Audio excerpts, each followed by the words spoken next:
हरे कृष्ण। आप सबको मेरा प्यार भरा राधे राधे। आपका दिन मंगलमय हो और प्रभु की कृपा हमेशा आप पे यूं ही बनी रहे। वीडियो शुरू करने से पहले यदि अपने चैनल को सब्सक्राइब नहीं किया है तो चैनल को सब्सक्राइब कर बेल आइकन को जरूर दबा लीजिएगा ताकि आगे आने वाली वीडियो के नोटिफिकेशन आप तक टाइम पर पहुंचते रहे। उम्मीद करती हूँ कि आपने पीछे के अध्याय श्रवणपान कर लिए होंगे। यदि आपने नहीं श्रवणपान किए हैं तो अवश्य श्रवणपान कर लीजिएगा ताकि आपको आगे की कथाएं समझ में आ जाएं। देव शर्मा ने कहा, इस प्रकार आपका मन अचानक केशव की ओर मुड़ गया है, अतः मेरे सैकड़ों जन्मों के संचित पाप नष्ट हो गए। पवित्र संस्कारों के बिना, तीर्थों के दर्शन के बिना आप करोड़ों पापों से मुक्त हो गए हैं। चूंकि आपने आतिथ्य और भक्ति से मेरा स्वागत किया, इसलिए आपको हरि का क्षेत्र प्राप्त हुआ है। उस योग्यता के बल पर ही तुम्हारा मन इस प्रकार झुका हुआ है। मैंने इस पर ध्यान और मानसिक रूप से विचार किया है, अतः तुम्हारे पूर्व जन्म के कर्म ज्ञात हो गए हैं। एक बार पिछले जन्म में आप अवंती में एक ब्राह्मण थे। आप सदाचार और धर्मपरायणता के प्रति समर्पित थे।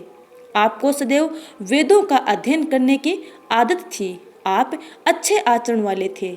आपने सदैव पवित्र संस्कार किए।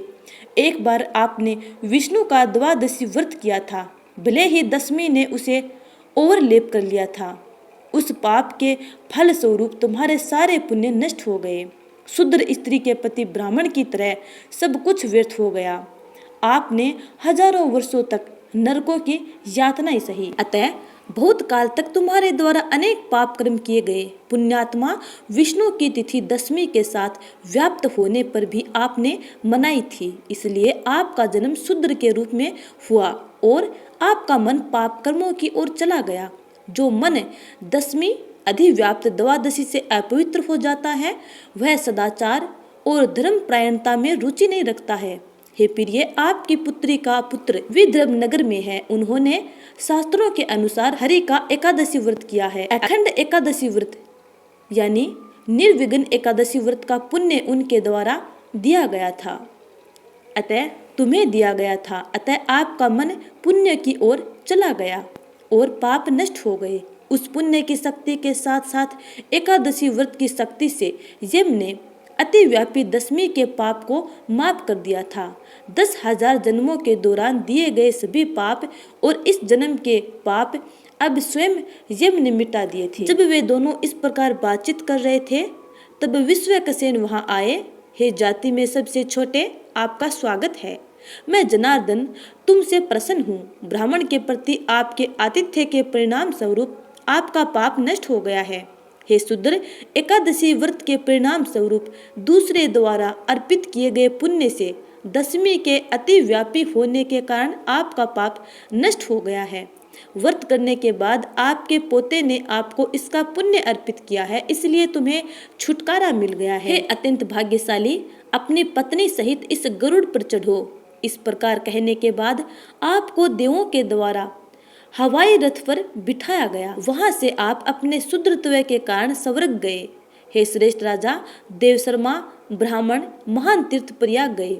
इस प्रकार जो कुछ आपने पूछा था वह सब आपको बता दिया गया है। अखंड एकादशी के पुण्य के साथ साथ आतिथ्य सत्कार के फल स्वरूप तुम्हें यह पत्नी विष्णु भक्ति से युक्त तथा राज्य प्राप्त हुआ, जिसमें सभी शत्रु मारे गए हैं। राजा ने कहा, हे ब्राह्मण, विष्णु को प्रसन्न करने के लिए मुझे अखंड एकादशी की विधि सिखाएं।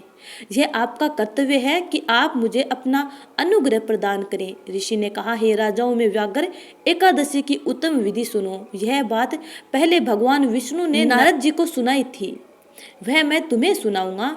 मैं उस शानदार उद्यापन संस्कार का वर्णन करूंगा। इस उत्तम व्रत अखंड एकादशी व्रत को मार्गशीर्ष और अन्य महीनों में द्वादशी के दिन हे मनुष्यों में श्रेष्ठ किया जाना चाहिए।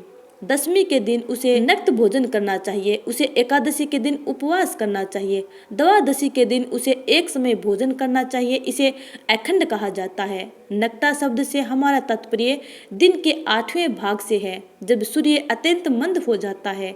भोजन तभी किया जाता है, रात्रि में नहीं।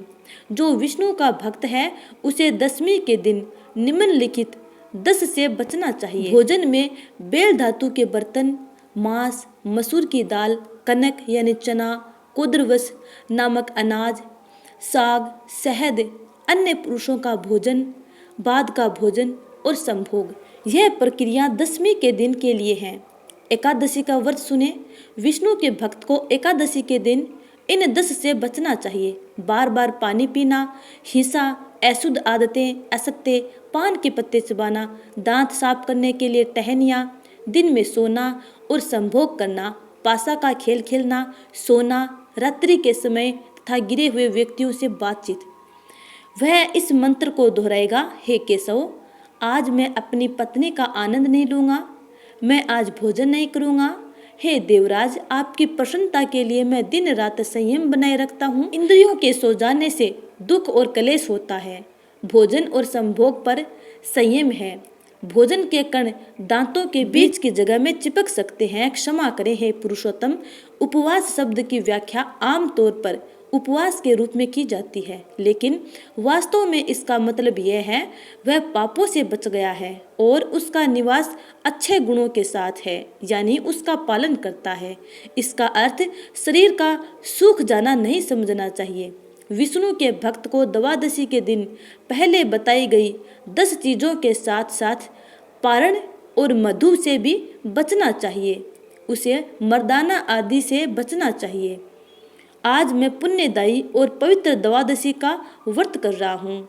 यह पवित्र और पापों का नाश करने वाला है। मैं अपना उपवास तोड़ दूंगा। हे गरुड़ प्रतीक भगवान, प्रसन्न हो। विष्णु को प्रसन्न करने के लिए मैंने संयम और अनुष्ठान का सहारा लिया है। आपकी कृपा से मैं आज एक श्रेष्ठ ब्राह्मण को भोजन कराऊंगा। वह वर्ष पूरा होने तक इस रीति से पवित्र संस्कार करता रहे। जब 1 वर्ष पूरा हो जाए तो बुद्धिमान भक्त को उद्यापन करना चाहिए। यह याद रखना चाहिए कि व्रत का उद्यापन आरंभ, मध्य और अंत में भी होता है। जो उद्यापन नहीं करेगा वह अंधा और कोढ़ी हो जाएगा। इसलिए भक्त को अपनी क्षमता और संपन्नता के अनुसार ही उद्यापन करना चाहिए। यह मार्गशीर्ष महीने के शुक्ल पक्ष में 12 ब्राह्मणों को आमंत्रित करने के बाद किया जाता है। जो इस प्रक्रिया में विशेषज्ञ हैं, 13वां व्यक्ति आचार्य होना चाहिए जो विषय धाग्या का विशेषज्ञ भी हो। उन्हें अपनी पत्नी सहित आमंत्रित किया जाना चाहिए। व्रत के प्रयोजक को पवित्र स्नान करना चाहिए। उसे शुद्ध होना चाहिए, उसमें विश्वास होना चाहिए, उसे अपनी इंद्रियों पर विजय प्राप्त करनी चाहिए।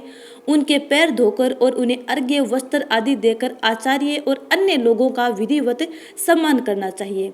फिर आचार्य शानदार रंगीन पाउडर के साथ चक्कर, कमल या सर्वतोभद्र के आकार का एक रहस्यमय चित्र बनाते हैं।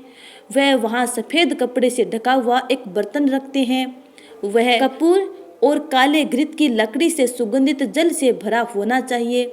बर्तन में 5 कीमती पत्थर और 5 कोमल अंकुर डाले जाते हैं। तांबे के लोटे को लाल कपड़े से लपेटा जाता है और उसके चारों ओर फूलों की माला भी चढ़ाई जाती है। इसके बाद इसे मंडला पर रखा जाता है। इसके ऊपर लक्ष्मी नारायण की मूर्ति रखनी चाहिए। हे राजन, मूर्ति एक कलश यानी लगभग आधा औंस वजन के सोने की बनी होनी चाहिए।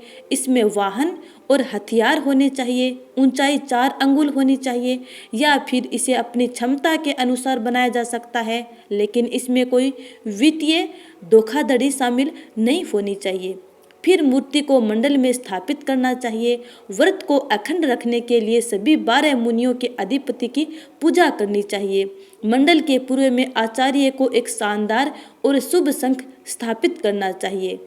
हे पांचजन्य, पहले आप समुद्र से पैदा हुए थे और विष्णु ने अपने हाथ में धारण किया था। आपकी रचना सभी देवताओं ने की है, आपको प्रणाम। इसके बाद उसे मंडल के ऊपर वेदी के रूप में एक ऊंची भूमि बनानी चाहिए। संकल्प के अनुष्ठान के बाद वेदों में वर्णित वैष्णव मंत्रों के साथ हवन अर्पित की जानी चाहिए, यानी आहुति देनी चाहिए। उसे विष्णु को अपने स्थान पर स्थापित करना चाहिए। उसे हरि की स्थापना करनी चाहिए और पुरुष सूक्त तथा पुराणों के शुभ मंत्रों से उनकी पूजा करनी चाहिए। नैवेद्य के रूप में अनेक प्रकार के मिष्ठान का भोग लगाना चाहिए। धूप और दीप और अन्य प्रसाद अर्पित करने के बाद उसे नीराजन का अनुष्ठान करना चाहिए। यक्षाकार्डम यानी कपूर एग्लोकम, कस्तूरी और ककोला एक प्रकार का पौधा जिसकी बेरी का आंतरिक भाग मोम जैसा सुगंधित होता है, से पूजा करने के बाद उसे कल्याण के लिए शुभ मंत्रों का उच्चारण करते हुए ब्राह्मणों के साथ परिक्रमा करनी चाहिए। फिर हे राजा, साष्टांग प्रणाम करना होगा। इसके बाद ब्राह्मणों को जप करना चाहिए। आचार्य इसे पहले करते हैं, उसके बाद कर्म से अन्य लोग करते हैं। जप के लिए सूक्त, पौमानीय, मधु सूक्त और मंडल ब्राह्मण है। निम्नलिखित मंत्रों को दोहराया जाना चाहिए। तेजोसी आदि, सुकृजा आदि, वाचम आदि ब्रह्म समन के बाद फिर निम्नलिखित भी पवित्र वंतम आदि, सूर्य से विष्णुर महेश आदि, जबकि अंत में उसे विष्णु को सहायक उपकरणों सहित पात्र पर स्थापित करना चाहिए। सूर्योदय के समय यथाविधि होम करना चाहिए।